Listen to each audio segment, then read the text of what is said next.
नमस्कार. बी ए भाग 2 राज्यशास्त्र. राज्यशास्त्र या विषयातील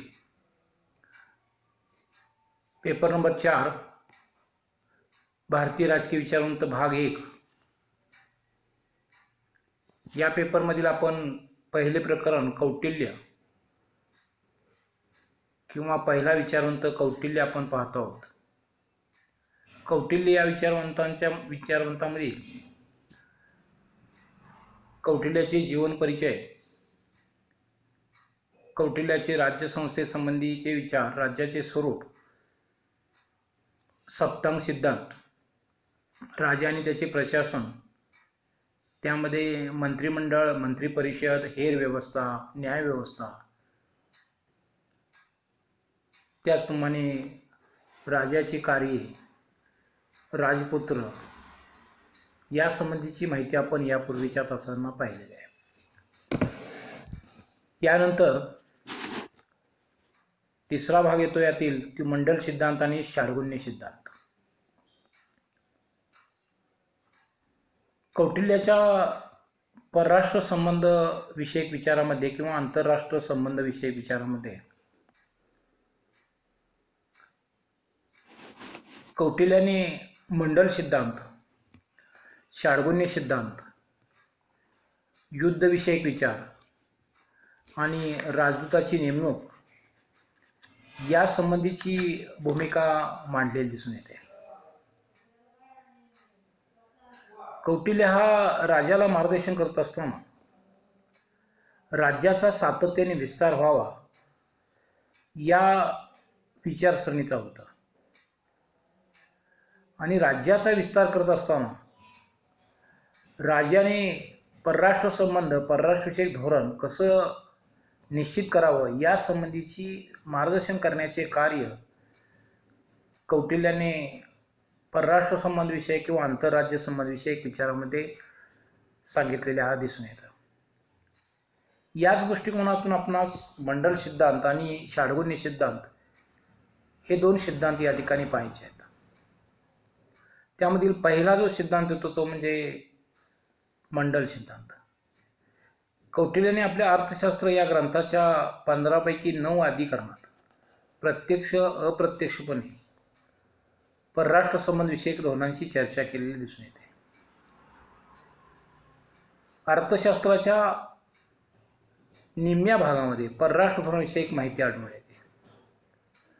प्रदेश व्याप्ती, साम्राज्य विस्तार, राज्याचे संरक्षण या दृष्टीने परराष्ट्रविषयक धोरणाला विशेष महत्त्व दिले जाते. चंद्रगुप्त मौर्याचे राज्य वाढत जाऊन पृथ्वीचे साम्राज्य त्यास कसे प्राप्त होईल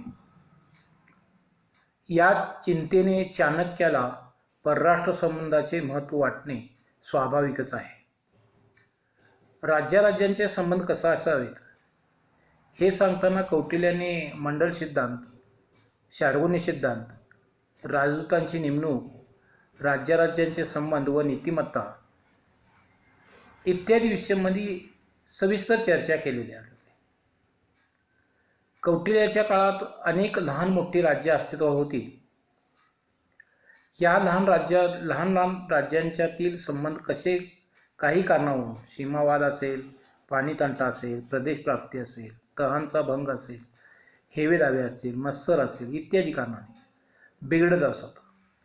तेव्हा राज्यांचे संबंध सुरळीत ठेवण्यासाठी कौटिल्याने अर्थशास्त्रातील बराच मोठा भाग हा परराष्ट्र संबंध विषयक विचारावरती मांडलेला आहे. त्या दृष्टिकोनातून आपल्याला हा मंडल सिद्धांत पहिला भाग पाहायचा आहे.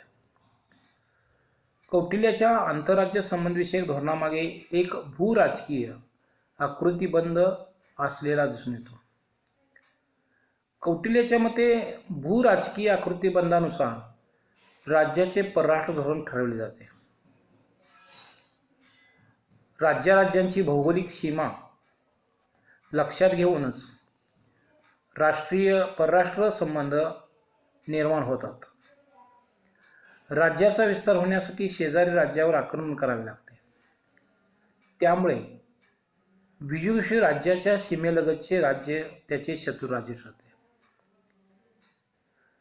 कौटिल्याच्या मंडल सिद्धांतातील प्रमुख राज्य म्हणून विजुगुषु राज्य हे राज्य असलेले दिसून येतं आणि त्या राज्याच्या आधारे त्याने आकृतीबंध या ठिकाणी सांगितलेला दिसून येतो.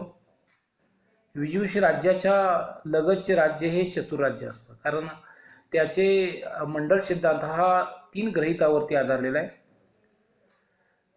विजुगुषु म्हणजे साम्राज्य विस्तार करू इच्छिणारे राज्य, या राज्याच्या लगतचे राज्य त्याचे शत्रू राज्य असतं हे एक गृहीत धरलेलं आहे.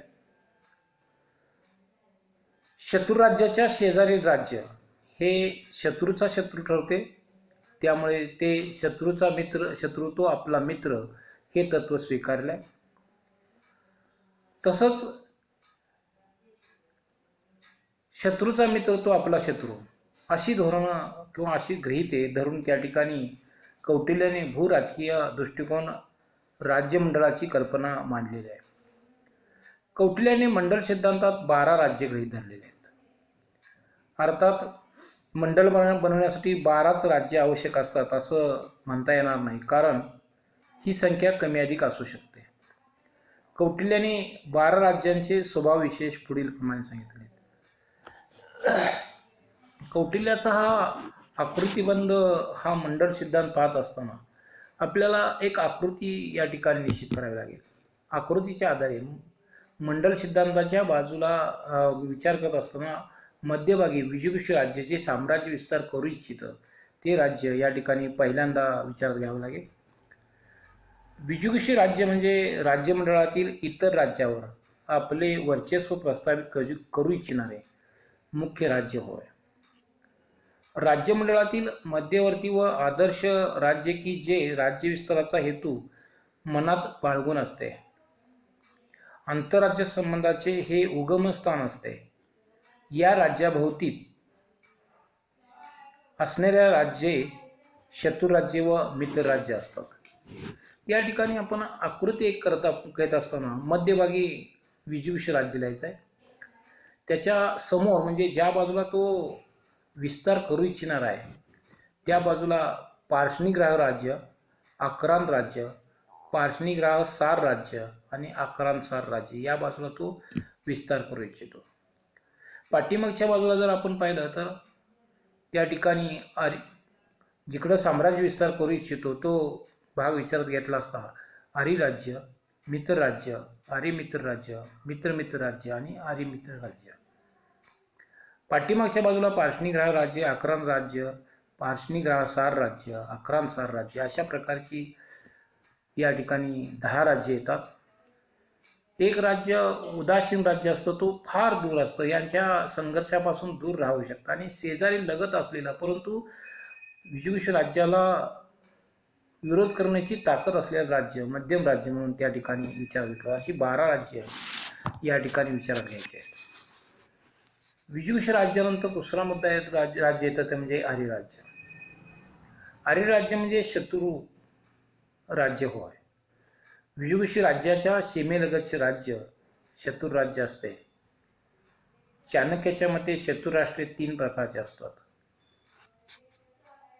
सहशत्रू, एकाच देशाची परंतु भाऊबंदकीमुळे शत्रुत्व निर्माण झालेले राज्य.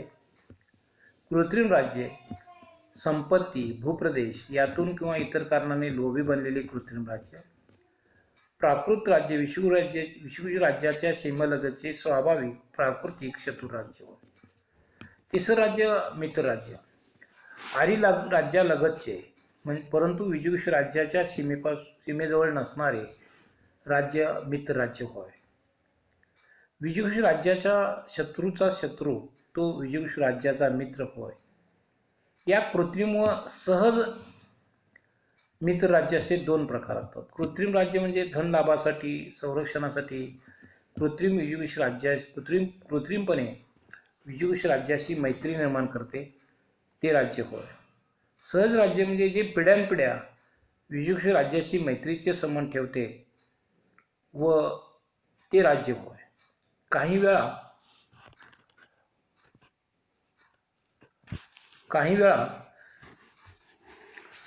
रक्तसंबंधाने किंवा विवाह बंधनाने सहज मित्रराज्य निर्माण होते. त्याच्या पुढील राज्य म्हणजे आर्य मित्र राज्य. विजुषी राज्याच्या शेजारचे राज्य शत्रू राज्य असते. त्याच्या लगतचे राज्य विजुषी राज्याचे मित्र राज्य असते आणि मित्र राज्याच्या लगतचे राज्य हे शत्रू राज्य असते. कारण मित्राचा शत्रू तो शत्रू या नीतीनुसार त्यास अरिमित्र राज्य असे म्हटले जाते. विजुष राज्याचे शत्रू राज्य व अरिमित्र राज्य यात सख्य सलोख्य आणि असणे स्वाभाविक असते. मित्र राज्य. राज्यविस्ताराचा विचार आणखी थोडा वाढवल्यास आर्यमित्र राज्याच्या पलीकडे राज्य हे शत्रू राज्य असते. विजुषी राज्याचे मित्राचे मित्र राष्ट्र असते, म्हणून हे राज्य विजुषी राज्याचे मित्र राज्य असते. आर्यमित्र राज्य मित्र राज्याच्या पलीकडे असणारे राज्य हे शत्रूच्या मित्राचे राज्य असते. त्यास मित्र राज्य असे म्हटले जाते. अर्थात हे राज्य विजुषी राज्याचे शत्रू राज्य ठरते.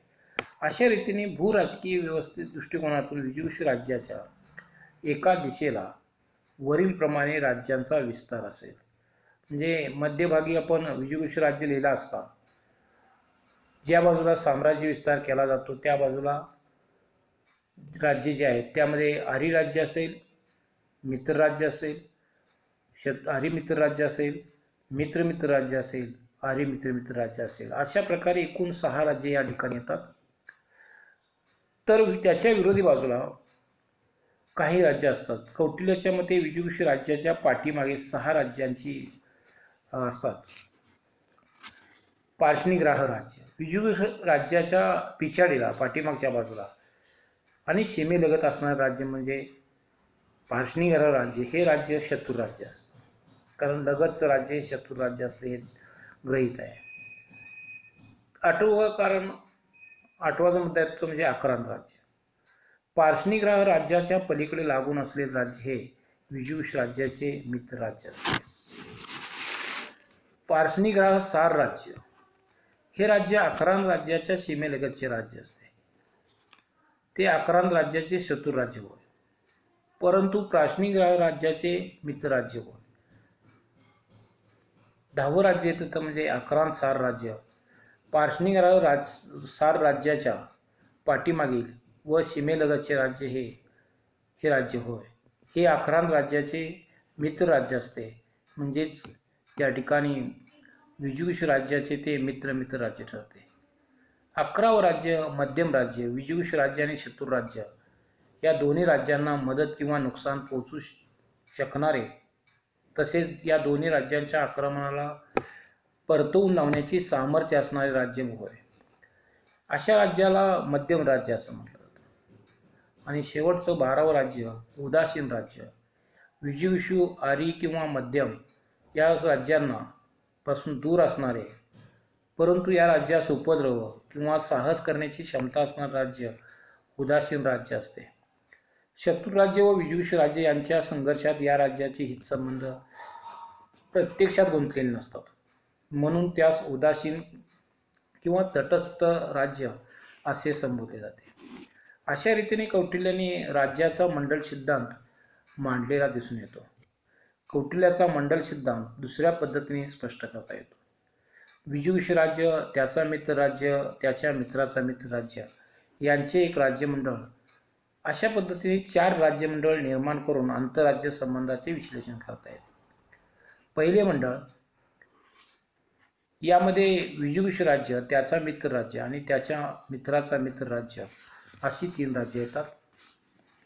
दुसरे मंडळ शत्रू मंडळ म्हटलं जातं. यात शत्रूचा मित्र आणि त्याचा मित्राचा मित्र अशी 3 राज्य येतात. तिसरं मंडळ, यामध्ये मध्यम राज्य, त्याचा मित्र आणि त्याच्या मित्राचा मित्र राज्य अशी 3 राज्ये समाविष्ट होतात. आणि चौथं मंडळ उदासीन किंवा तटस्थ राज्यांचे मंडळ. यात उदासीन राज्य, त्याचा मित्र राज्य, त्याच्या मित्राचा मित्र राज्य अशी 3 राज्ये येतात. यापैकी प्रत्येक राज्याची 5 अंगे अमात्य, जनपद, दुर्ग, कोश, बल, धरल्यास प्रत्येक राज्यमंडळात 3 राजे आणि त्याच्यापैकी 15 घटक धरल्यास 18 घटक होतात. अशी 4 राज्यमंडळ 72 घटक होतात. कौटिल्याच्या मते विजुगुषु राज्याने इतर राज्याशी संबंध प्रस्थापित करताना त्या राज्यांच्या विविध गुणवैशिष्ट्यांची दखल घ्यावी. विजुगुषु राज्याच्या परराष्ट्र धोरणाचा मुख्य उद्देश असा आहे की राज्याचा विस्तार वाढवणे होय.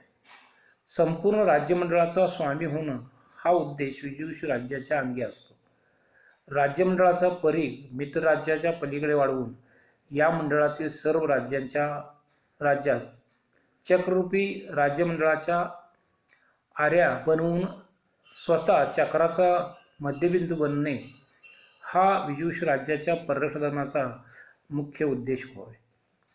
विजुगुषु राज्याला राज्यमंडळात मध्यवर्ती स्थान आहे. शेजारी राज्याला आपल्यापेक्षा बलवान होऊ न देणे आणि नेहमी इतर राज्यावर आपलं वर्चस्व प्रस्थापित करणे या उद्देशाने विजुगुषु राज्य हे प्रत्येक राज्याशी संबंध प्रस्थापित करीत असते. अशा प्रकारे आपणास मंडल सिद्धांत सांगता येतो. मंडल सिद्धांतामध्ये विजुगुषु राज्य हे मुख्य राज्य आहे.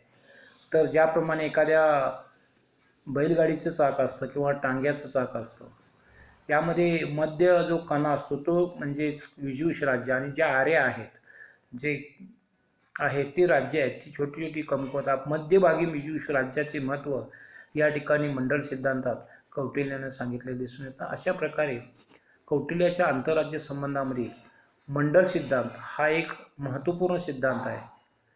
त्याचा आपण आढावा घेतलेला आहे. या ठिकाणी आपण थांबतोय. थँक्यू.